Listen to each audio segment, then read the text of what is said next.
ओम नमो भगवते वासुदेवाय। हरे कृष्णा। आप और आपके पूरे परिवार पर भगवान विष्णु की कृपा सदा सर्वदा बनी रहे। आइए आज हम बृहस्पतिवार के दिन सुनेंगे भगवान बृहस्पति देव की पौराणिक कथा। जो भी भक्त इस कथा को सुनता है भगवान बृहस्पति देव उनकी सभी मनोकामनाएं पूर्ण करते हैं। तो आइए भक्तों, पूरी श्रद्धा प्रसन्नचित मन से आज इस कथा का आनंद लेते हैं। भारतवर्ष में एक राजा राज्य करता था। वह बड़ा प्रतापी और दानी था। वह नित्य गरीबों और ब्राह्मणों की सहायता करता था।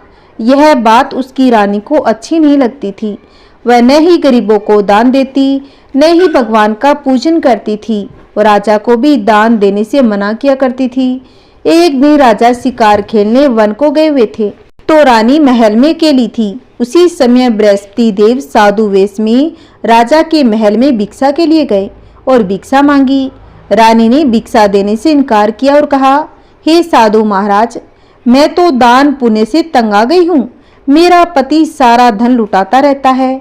मेरी इच्छा है कि हमारा सारा धन नष्ट हो जाए, फिर न रहेगा बांस और न बजेगी बांसुरी। साधु ने कहा कि देवी, तुम तो बड़ी विचित्र हो। धन संतान तो सभी चाहते हैं, पुत्र और लक्ष्मी तो पापी के घर भी होने चाहिए। यदि तुम्हारे पास अधिक धन है तो भूखों को भोजन दो, प्यासों के लिए प्याऊ बनवाओ, मुसाफिरों के लिए धर्मशालाएं खुलवाओ। जो निर्धन अपनी कुंवारी कन्याओं का विवाह नहीं कर सकते उनका विवाह करवा दो। ऐसे कई काम हैं जिनके करने से तुम्हारा यश लोक परलोक में फैलेगा। परंतु रानी पर उपदेश का कोई प्रभाव न पड़ा। वह बोली, महाराज, आप मुझे कुछ न समझाए। मैं ऐसा धन नहीं चाहती जो हर जगह बांटती फिरूं। साधु ने उत्तर दिया, यदि तुम्हारी ऐसी ही इच्छा है तो तथास्तु। तुम ऐसा करना कि बृहस्पतिवार को घर लीपकर पीली मिट्टी से अपना सिर धोकर स्नान करना, भट्टी चढ़ाकर कपड़े धोना। ऐसा करने से आपका सारा धन नष्ट हो जाएगा। इतना कहकर वह साधु महाराज वहां से आलोप हो गए। जैसे वह साधु कह गया था रानी ने वैसा ही किया। 6 बृहस्पतिवार ही बीते थे कि उसका समस्त धन संपत्ति नष्ट हो गई। भोजन के लिए राजा और रानी तरसने लगे, संसारिक भोगों से दुखी रहने लगे। तब एक दिन राजा ने रानी से कहा कि तुम यहाँ पर रहो, मैं दूसरे देश को जाऊं, क्योंकि यहाँ पर मुझे सभी मनुष्य जानते हैं, इसीलिए कोई कार्य नहीं कर सकता। देश चोरी परदेश भीख बराबर है। ऐसा कहकर राजा परदेश चला गया। वह जंगल को जाता और लकड़ी काट कर लाता और शहर में बेचता। इस तरह जीवन व्यतीत करने लगा। इधर राजा के बिना रानी और दासी दुखी रहने लगी। किसी दिन भोजन मिलता और किसी दिन जल पीकर ही रह जाती। एक समय जब रानी और दासियों को 7 दिन तक बिना भोजन के रहना पड़ा तो रानी ने अपनी दासी से कहा कि हे दासी, पास ही की नगर में मेरी बहन रहती है, वह बड़ी धनवान है। तू उसके पास जा और 5 सेर भेजर मांग कर ले आ, ताकि कुछ समय के लिए थोड़ा गुजर बसर हो जाए। दासी रानी की बहन के पास गई। उस दिन बृहस्पतिवार का दिन था। रानी की बहन उस समय बृहस्पतिवार की कथा सुन रही थी। दासी ने रानी की बहन को अपनी रानी का संदेश दिया, लेकिन रानी की बहन ने कोई उत्तर नहीं दिया। जब दासी को रानी की बहन से कोई उत्तर नहीं मिला तो वह बहुत ही दुखी हो गई। उसे क्रोध भी आया। दासी ने वापस आकर रानी को सारी बात बता दी। सुनकर रानी ने कहा कि दासी, इसमें उसका कोई दोष नहीं। जब बुरे दिन आते हैं तब कोई सहारा नहीं देता। अच्छे बुरे का पता तो विपत्ति आने पर ही लगता है। जो ईश्वर की इच्छा होगी वही होगा। यह सब हमारे भाग्य का दोष है। यह सब कहकर रानी ने अपने भाग्य को कोसा। उधर रानी की बहन ने सोचा कि मेरी बहन की दासी आई थी, परंतु मैं उससे नहीं बोली, इससे वह बहुत ही दुखी हुई होगी। कथा सुनकर पूजन समाप्त कर वह अपनी बहन के घर गई और कहने लगी, हे बहन, मैं बृहस्पतिवार का व्रत कर रही थी। तुम्हारी दासी गई, परंतु जब तक कथा होती है तब तक न उठते हैं न ही बोलते हैं, इसीलिए मैं नहीं बोली। कहो, दासी क्यों गई थी? रानी बोली, बहन, हमारे घर अनाज नहीं था। ऐसा कहते कहते रानी की आंखें भर आई। उसने दासियों समेत 7 दिन तक भूखा रहने की बात भी अपनी बहन को बता दी। इसलिए मैंने दासी को तुम्हारे पास 5 सेर भेजर लाने के लिए भेजा था। रानी की बहन बोली, बहन देखो, बृहस्पति देव भगवान सबकी मनोकामना पूर्ण करते हैं। देखो शायद तुम्हारे घर में अनाज रखा हो। पहले तो रानी को विश्वास नहीं हुआ, परंतु बहन के आग्रह करने पर उसने दासी को अंदर भेजा। दासी घर के अंदर गई तो वहां उसे एक घड़ा भेजर का भरा मिला। उसे बड़ी हैरानी हुई, क्योंकि उसने एक एक बर्तन पहले ही देख लिया था। उसने बाहर आकर रानी को बताया। दासी रानी से कहने लगी कि हे रानी, जब हमको भोजन नहीं मिलता तो हम व्रती तो कर रहे थे, इसीलिए क्यों न इससे व्रत और कथा की विधि पूछ ली जाए, हम भी व्रत किया करेंगे। दासी के कहने पर रानी ने अपनी बहन से बृहस्पतिवार व्रत के बारे में पूछा। उसकी बहन ने बताया कि बृहस्पतिवार के व्रत में चने की दाल, गुड़ और मुनक्का से विष्णु भगवान का केले के वृक्ष की जड़ में पूजन करें तथा दीपक जलाएं और कथा सुने। उस दिन एक ही समय भोजन करें। भोजन पीले खाद्य पदार्थ का ही करें, इसे गुरु भगवान प्रसन्न होते हैं, अन्न पुत्र धन देते हैं, मनोकामना पूर्ण करते हैं।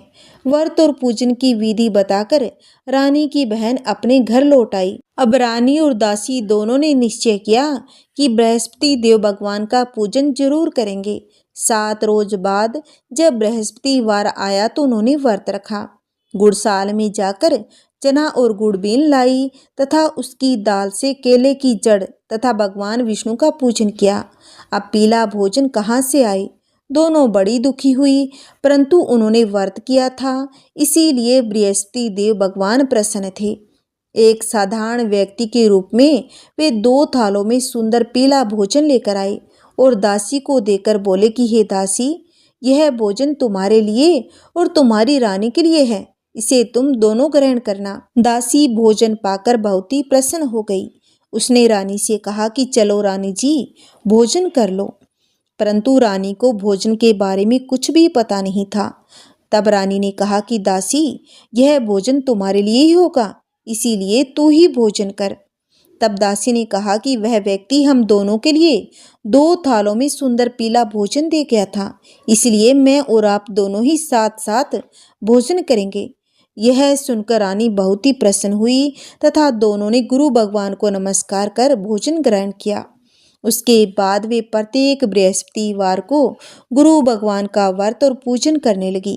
बृहस्पति भगवान की कृपा से उनके पास धन हो गया, परंतु रानी फिर से पहले की तरह ही आलस्य करने लगी।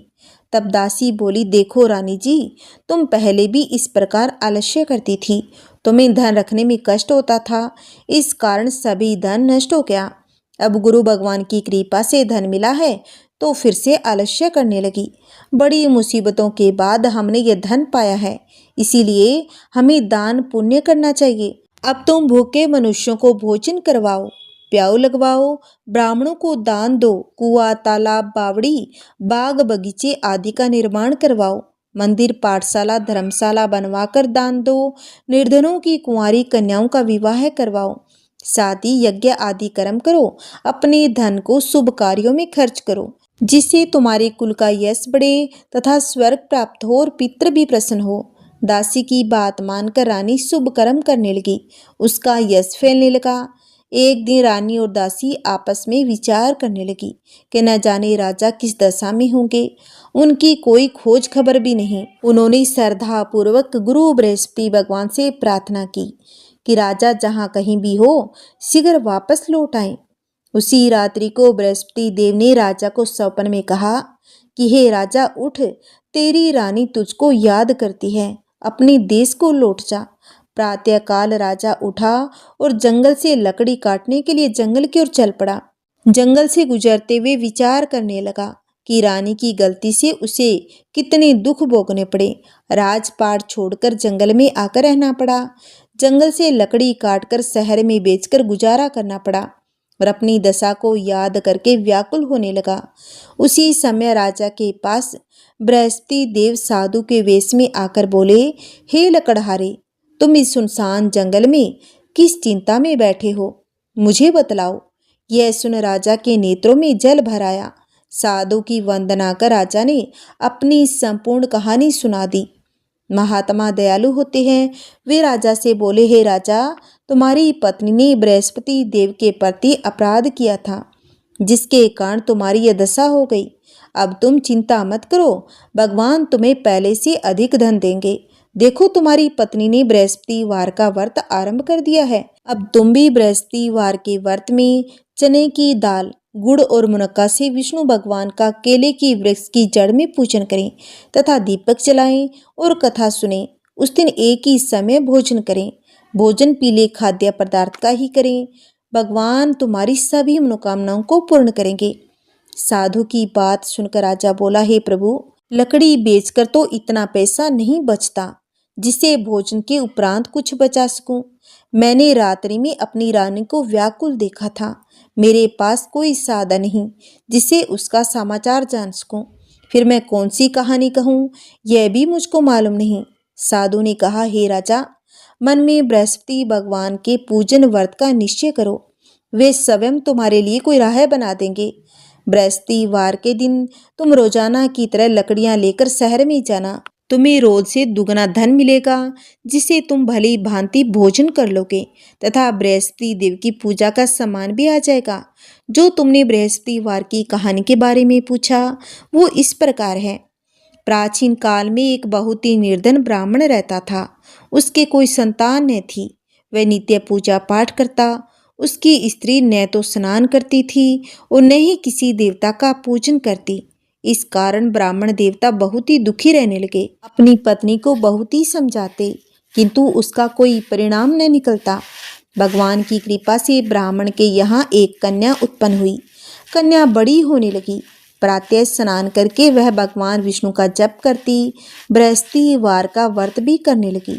पूजा पाठ समाप्त कर पाठशाला जाती तो अपनी मुट्ठी में जौ भर के ले जाती और पाठशाला के मार्ग में डालती जाती। लौटते समय वही जौ सवर्ण के हो जाते। उनको बीनकर घर ले आती। एक दिन वह बालिका सूप में उन सोने के जौ को फटकर साफ कर रही थी। तभी उसकी माँ ने देख लिया और कहा कि बेटी, सोने के जौ को फटकने के लिए सोने का सूप भी तो होना चाहिए। दूसरे दिन गुरुवार था। कन्या ने व्रत रखा और बृहस्पति देव से सोने का सूप देने की प्रार्थना की और कहा कि हे प्रभु, यदि सच्चे मन से मैंने आपकी पूजा की हो तो मुझे सोने का सूप दे दो। बृहस्पति देव ने उसकी प्रार्थना स्वीकार कर ली और रोजाना की तरह वह कन्या जौ फैलाती हुई पाठशाला चली गई। पाठशाला से लौटकर जब वह जौ बीन रही थी तो बृहस्पति देव की कृपा से उसे सोने का सूप मिला। उसको वह घर ले आई। उससे जौ साफ करने लगी, परंतु उसकी माँ का तो वही ढंग रहा। एक दिन की बात है। कन्या सोने के सूप में जब जौ साफ कर रही थी, उस समय उस नगर का राजकुमार वहां से होकर निकला। कन्या के रूप और कार्य को देखकर वह उस पर मोहित हो गया।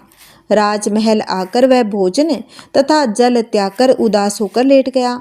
राजा को जब राजकुमार द्वारा अन्न जल त्यागने का समाचार ज्ञात हुआ तो अपने मंत्रियों के साथ वह अपने पुत्र के पास गया और पूछा कि हे बेटा, तुम्हें किस बात का कष्ट है और किसी ने तुम्हारा अपमान किया है अथवा कोई और कारण है तो मुझे बतलाओ। मैं वही कार्य करूँगा जिसे तुम्हें प्रसन्नता हो। अपने पिता की बातें सुनकर राजकुमार बोला कि हे पिताजी, मुझे किसी बात का दुख नहीं है। किसी ने मेरा कोई अपमान नहीं किया, परंतु मैं उस लड़की के साथ विवाह करना चाहता हूँ जो सोने के सूप में जौ साफ कर रही थी। राजकुमार ने राजा को उस लड़की के घर का पता भी बता दिया। मंत्री उस लड़की के घर गया। मंत्री ने ब्राह्मण के समक्ष राजा की ओर से निवेदन किया। कुछ ही दिनों के बाद ब्राह्मण की कन्या का विवाह राजकुमार के साथ संपन्न हो गया। कन्या के घर से जाते ही ब्राह्मण के घर में पहले की भांति गरीबी का निवास हो गया। एक दिन दुखी होकर ब्राह्मण अपनी पुत्री से मिलने गया। बेटी ने पिता की अवस्था को देखा और अपनी माँ का हाल पूछा। ब्राह्मण ने सभी हाल कहा। कन्या ने बहुत सारा धन देकर अपने पिता को विदा कर दिया, लेकिन कुछ ही दिनों के बाद फिर से उनका वही हाल हो गया।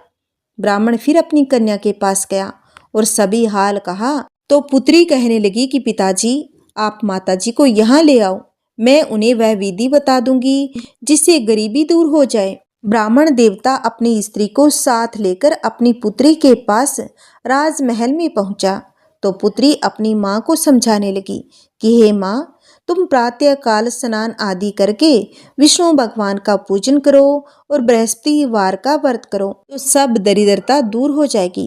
परंतु उसकी माँ ने उसकी एक बात भी नहीं मानी। वह प्रातः काल उठकर अपनी पुत्री के बच्चों का जूठन खा लेती थी। एक दिन उसकी पुत्री को बहुत ही गुस्सा आ गया। उसने अपनी माँ को एक कोठरी में बंद कर दिया। प्रातः उसे स्नान आदि करा के पूजा पाठ कराया तो उसकी माँ की बुद्धि ठीक हो गई। इसके बाद वह नियम से पूजा पाठ करने लगी। प्रत्येक बृहस्पतिवार को व्रत करने लगी। इस व्रत के प्रभाव से मृत्यु के बाद वह स्वर्ग को गई। वह ब्राह्मण भी सुखपूर्वक इस लोक का सुख भोग कर स्वर्ग को प्राप्त हुआ। इस तरह कहानी कहकर साधु बने देवता वहां से लोप हो गए। धीरे धीरे समय व्यतीत होने पर फिर बृहस्पतिवार का दिन आया तो राजा जंगल से लकड़ी काटकर शहर में बेचने गया। उसे उस दिन और दिनों से अधिक धन मिला। राजा ने चना गुड़ आदि लाकर बृहस्पतिवार का व्रत किया। उस दिन से उसके सभी कलेश दूर हो गए। परंतु जब अगला गुरुवार का दिन आया तो वह बृहस्पतिवार का व्रत करना ही भूल गया। इस कारण भगवान बृहस्पति देव नाराज हो गए। उस दिन उस नगर के राजा ने विशाल यज्ञ का आयोजन किया था तथा अपने समस्त राज्य में घोषणा करवा दी कि सभी मेरे यहाँ भोजन करने आए। किसी के घर चूल्हा न जले। इस आज्ञा को जो न मानेगा उसको फांसी दी जाएगी। राजा की आज्ञा अनुसार राज्य के सभी वासी राजा के भोज में शामिल हुए, लेकिन लकड़हारा कुछ देर से पहुंचा, इसीलिए राजा उसको अपने साथ महल में ले गए। जब राजा लकड़हारे को भोजन करा रहे थे तो रानी की दृष्टि उस खूंटी पर पड़ी जिस पर उसका हार लटका हुआ था। उसे हार खूंटी पर लटका दिखाई नहीं दिया। रानी को निश्चय हो गया कि मेरा हार इस लकड़हारे ने चुरा लिया है। उसी समय सैनिक बुलवाकर उसको जेल में डलवा दिया। लकड़हारा जेल में विचार करने लगा, न जाने कौन से पूर्व जन्म के कर्म से मुझे यह दुख प्राप्त हुआ है, और जंगल में मिले साधु को याद करने लगा। तत्काल भगवान बृहस्पति देव साधु रूप में प्रकट हो गए और कहने लगे, अरे मूर्ख, तूने बृहस्पति देवता की कथा नहीं की, उसी कारण तुझे ये दुख प्राप्त हुआ है। अब तुम चिंता मत कर। बृहस्पतिवार के दिन जेल खाने के दरवाजे पर तुझे 4 पैसे पड़े मिलेंगे। उनसे तुम बृहस्पतिवार की पूजा करना तो तेरे सभी कष्ट दूर हो जाएंगे। अगले बृहस्पतिवार उसे जेल के द्वार पर 4 पैसे मिले। राजा ने पूजा का सामान मंगवाकर कथा कही और प्रसाद बांटा। उसी रात्रि में बृहस्पति देव ने उस नगर के राजा को सौपन में कहा, हे राजा, तूने जिसे जेल में बंद किया है उसे कल छोड़ देना। वह निर्दोष है। वह एक राजा है। रानी का हार उसी खूंटी पर लटका हुआ है। अगर तू ऐसा नहीं करेगा तो मैं तेरे राज्य को नष्ट कर दूंगा। राजा प्रातःकाल उठा और खूंटी पर हार टंगा देकर लकड़हारे को बुलाकर क्षमा मांगी तथा राजा के योग्य सुंदर वस्त्र आभूषण भेंट कर उसे विदा कर दिया। गुरुदेव की आज्ञा अनुसार राजा अपने नगर को चल दिया।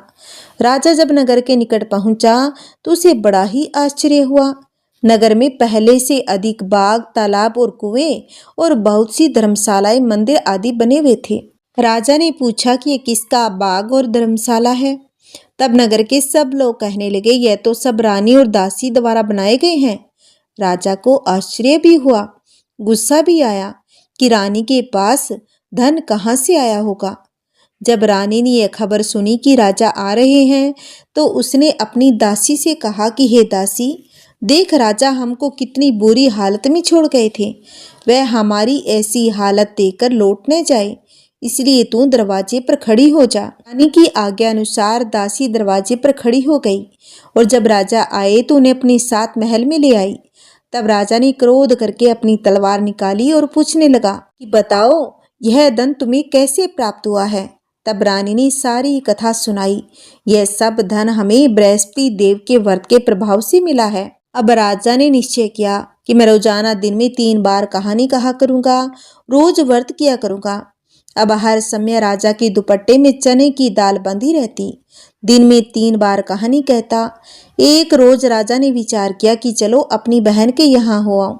इस तरह का निश्चय कर राजा घोड़े पर सवार हो अपनी बहन के पास चल दिया।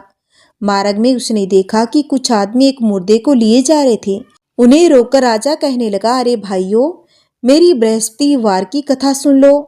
वे बोले, लो, हमारा तो आदमी मर गया है, इसको अपनी कथा की पड़ी है। परंतु कुछ आदमी बोले, अच्छा कहो, हम तुम्हारी कथा भी सुनेंगे। राजा ने दाल निकाली और कथा कहनी शुरू कर दी। जब कथा आदि हुई तो मुर्दा हिलने लगा और जब कथा समाप्त हुई तो राम राम करके वह मुर्दा खड़ा हो गया। राजा आगे बढ़ा, उसे चलते चलते शाम हो गई। आगे मार्ग में उसे एक किसान खेत में हल चलाता मिला। राजा ने उसे बृहस्पतिवार की कथा सुनने को कहा। तब किसान ने कहा कि जब तक मैं तेरी कथा सुनूंगा तब तक 4 हराया जोत लूंगा। जा अपनी कथा किसी और को सुनाना। राजा आगे चल पड़ा।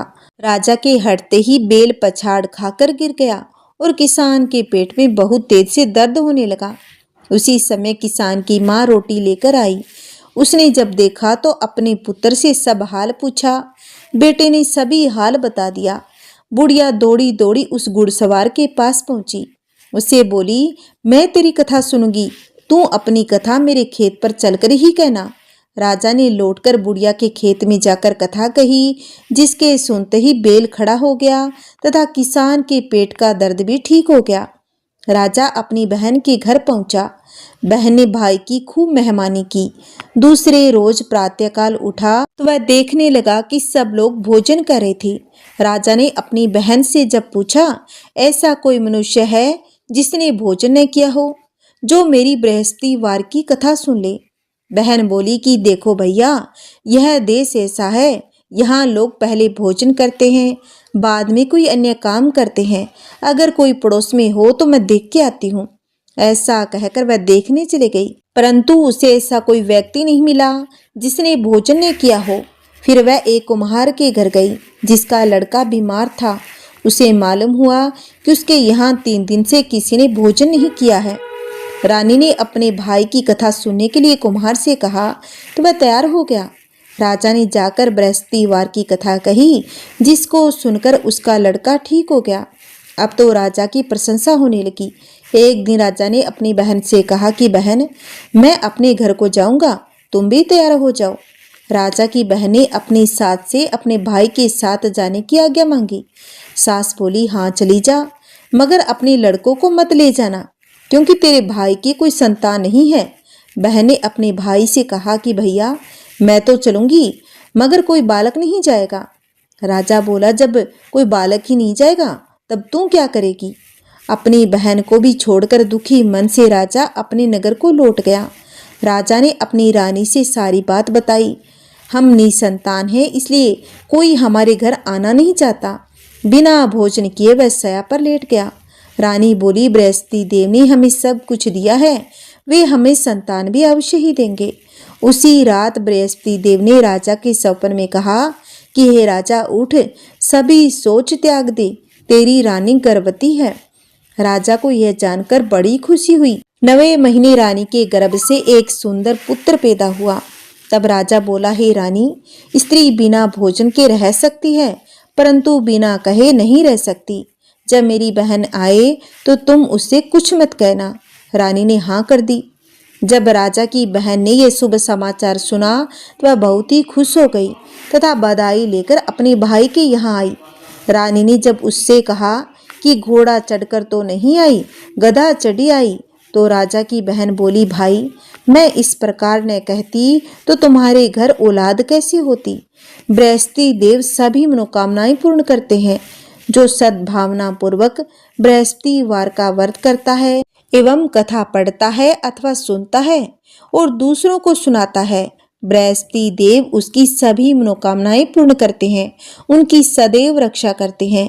जो संसार में सद्भावना से गुरुदेव का पूजन एवं व्रत सच्चे हृदय से करते हैं, उनकी सभी मनोकामनाएं वैसे ही पूर्ण होती है जैसी सच्ची भावना से रानी और राजा ने बृहस्पति देव की कथा का गुणगान किया तो उनकी इच्छा भगवान बृहस्पति देव ने पूर्ण की। इसलिए सबको कथा सुनने के बाद प्रसाद लेकर जाना चाहिए। हृदय से उनका मनन करते हुए जयकारा बोलना चाहिए। बोलिए बृहस्पति देव भगवान की जय। आइए भक्तों, अब हम सुनेंगे आरती। जय बृहस्पति देवा, ओम जय बृहस्पति देवा। छिने छिने भोग लगाऊं, छिने छिने भोग लगाऊं, कदली फल मेवा। ओम जय बृहस्पति देवा।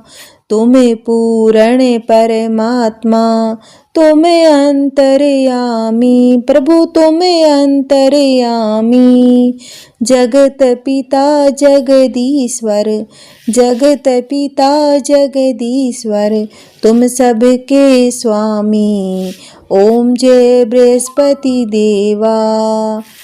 चरणामृत निज निर्मल, सब पातक हरता प्रभु, सब पातक हरता। सकल मनोरथ दायक, सकल मनोरथ दायक, कृपा करो भरता।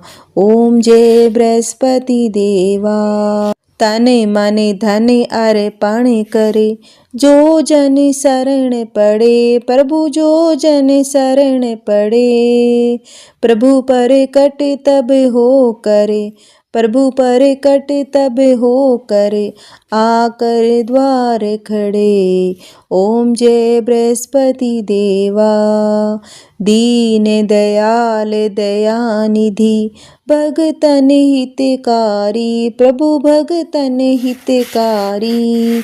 पाप दोष सब हरता, पाप दोष सब हरता, भव बंधन हारी। ओम जय बृहस्पति देवा। सकल मनोरथ दायक, सब संशय हारो प्रभु, सब संशय हारो। विषय विकार मिटाओ, विषय विकार मिटाओ, संतन सुखकारी। ओम जय बृहस्पति देवा। जो कोई आरती तेरी प्रेम सहित गावे प्रभु, प्रेम सहित गावे। जेठानंद आनंद करे, जेठानंद आनंद करे, सो निश्चय पावे। ओम जय बृहस्पति देवा, जय बृहस्पति देवा। बोलो विष्णु भगवान की जय, बोलो बृहस्पति देव भगवान की जय। ओम नमः शिवाय। अगर मेरी कथा आपको अच्छी लगी है तो वीडियो को शेयर करें, लाइक करें और कमेंट में विष्णु भगवान की जय अवश्य लिखना। अगर आपने अभी तक मेरे चैनल को सब्सक्राइब नहीं किया है तो प्लीज़ मेरे इस चैनल को सब्सक्राइब करें, जिससे आपको आने वाली वीडियो की नोटिफिकेशन मिलती रहेगी। हरे कृष्णा, जय श्री हरि।